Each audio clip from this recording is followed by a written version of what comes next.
What is going on, guys? My name is Soccerbos. Welcome to today's showdown. Now, today we are leading Tomb King against Warriors of Chaos. Let's introduce my opponent Sami first.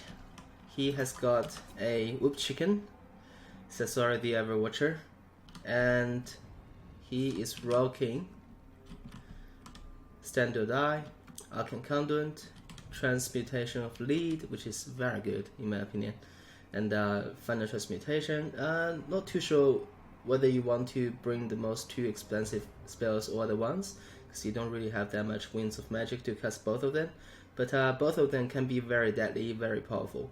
And then Glittering Robe, as well as oh my gosh, he actually brought all the spells on Cesare. Okay, it's a little bit questionable. At the back, we have two Marauder Horsemen throwing axes. These guys are amazing at dealing with SCMs and you know, all the large troops, and because they have AP missile, they are very deadly.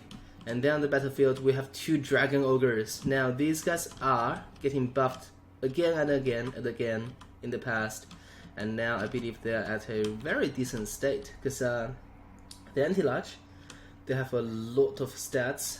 And they have very good leadership, they have very good armor, and also they have missile resistance of 25%, which is huge.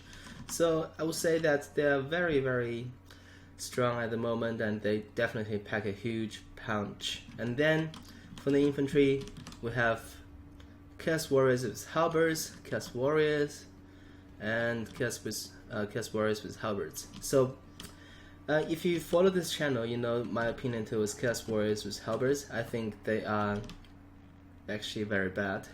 Even though they have 100 armor, they don't really have anything else to back up, because the melee defense as a halberdier, as a halberd unit, is very low.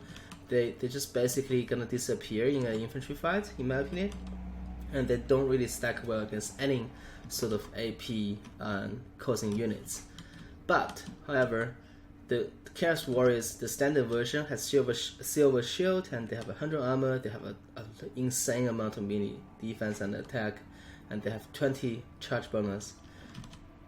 These guys are just far better than halberds, in my opinion. And then we also have two Chaos Warhounds, and one of them is already gonna get dived by the Necro Knights. And then, speaking of Tomb King army, I have two Necro Knights with halberds and two Great Bows, already told some damage onto that Dragon Ogre units. And then we have Cetra the Imperishable on a Chariot.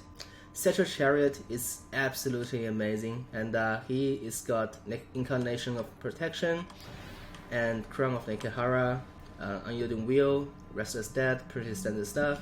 Necro Knights together with the Shapti Grey Bows gonna make a short work of those Poison Warhounds for sure, and they are not really in a good situation. But I think they are just gonna be played as a sacrificial move to basically shut down this Shapti Grey Bows as his Dragon Ogres and Chaos Warriors advancing.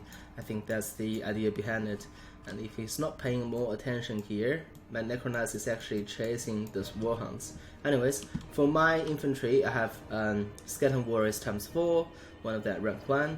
I have two Skeleton Spears on each side. We have King Nakash Scorpion Legion, Regiments of Renowned Skeleton Spearsmen at the back. We do have 3 units of Skeleton Archers. Now, let's see how this battle is gonna unfold.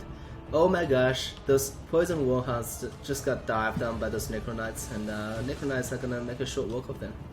But the thing is, even though Warhounds are suffering, but they are very fast, they can get out of the situation quite handily. And also these halberds and the Dragon Ogres are coming, so I need to get out of here ASAP, because Necro Knights are gonna really suffer against Dragon Ogres head on. So luckily I'm able to get out in time, which is awesome. And here,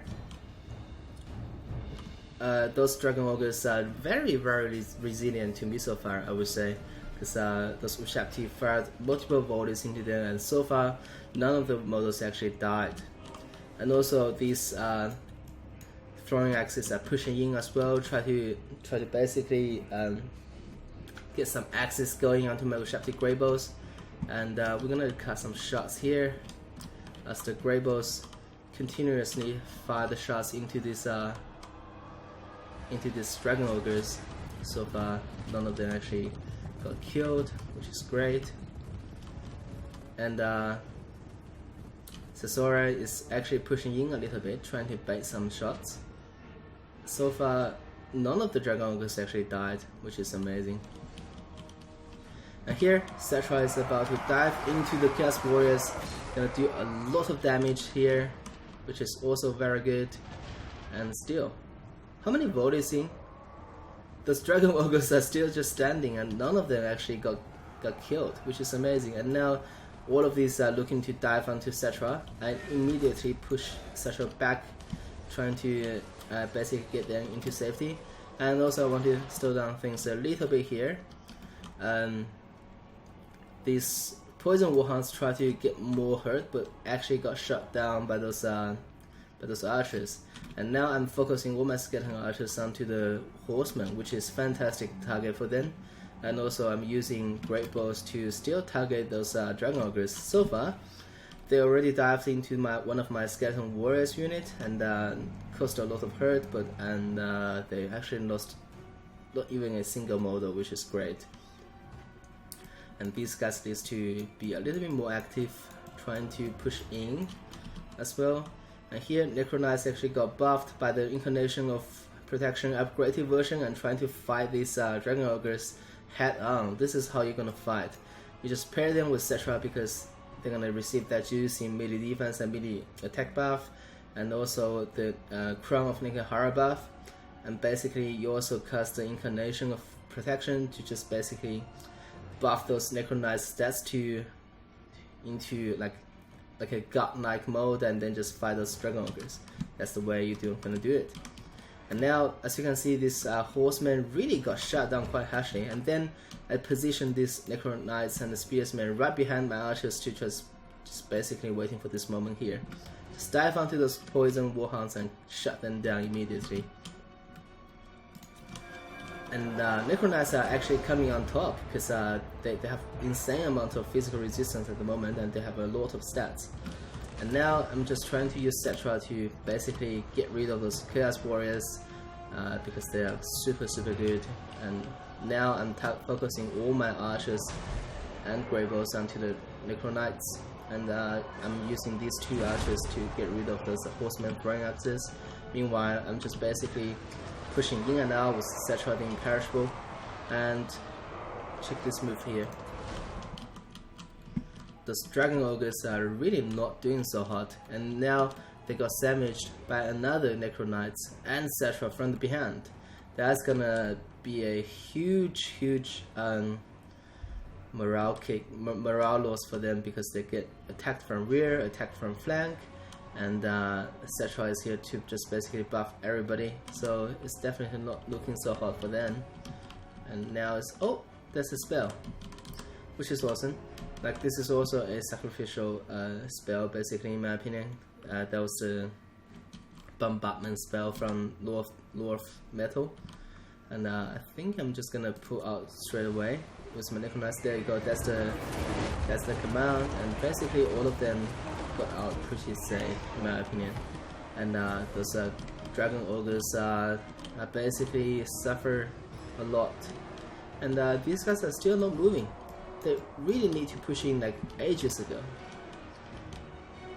And now the Necroknights are chasing Sasora, the chicken god, and Cetra is taking care of the last remaining. Oh, we got a few here. So basically Cetra is looking to take care of these Chaos Warriors with shields. And that was a, oh my gosh, that did a lot of damage onto my Skeleton Warriors, Skeleton Archers. That's amazing. And now there's some threat onto the flank with another unit of Dragon Ogres and also the Poison Warhounds dived onto my Skeleton Archers. I'm just basically PO one Spearsman and both my Necroknights here to support them. That's another physical upgraded Incarnation of Protection. Here I'm repositioning all my archers, trying to, oh, we're gonna catch this. That's gonna be a side charge from Cetra, That's gonna do a lot of damage to those Chaos Warriors. And here there's another bombardment spell casted here. Mainly just basically kill a lot of skeletons. And here I should comment that Chaos Halberds are amazing at killing Necronites, so I kinda need to ditch this matchup completely in my opinion. Just let those Skeleton Warriors and Spearsmen to fight them. Meanwhile, I'm just basically using this Necronites to escort this Dragon Augurs outside the map, as well as using Necronites and etc. to take care of this component here. I did summon a Ushakti unit here, just basically charge those Halberds at the back to get rid of them. And on the right flank, these Chaos Warriors with Halberds are doing very good, but Kingly Hash Scorpion Legion is right here to help them. And also Cetra is actually doing so hot, sorry not Cetra, Cesora is actually doing very hot here, fighting Skeleton Warriors as well. But in the center is all Tomb King, and now Necronites are getting a final glorious charge onto those Dragon Augurs, just basically looking to shut them down. And together with the Skeleton Warriors. And the incoming Cetra, and soon incoming these Ushaktis and another unit of Necronites. And we got a Shatter going for those Dragon Augurs. And now, this flank is all Tomb King now. And not really a huge fan of that bombardment spell from Lord of Metal. As you can see, the damage onto Ushakti Greybolts is just, not that good. So, we still have a strong pocket for Chaos here, but to be honest, not that much left. And cast one final incarnation of protection to just basically buff us Necronites a little bit more, because they are kinda dying out. And here Greybolts are not a pushover in melee as well. They can dish out some damage onto Cesorian if he's not being careful. And how many kills? 11 and 21. So the entire game they were just basically shooting at those very missile resilient Dragon Augurs. That's why they didn't get a lot of kills.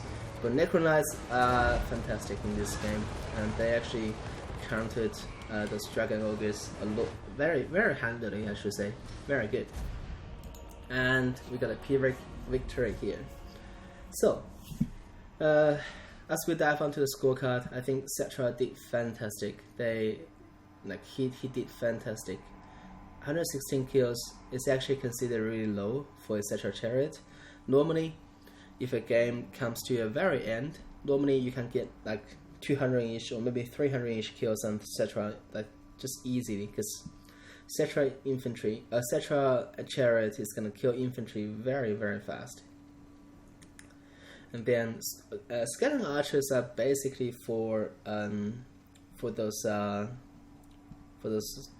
horsemen.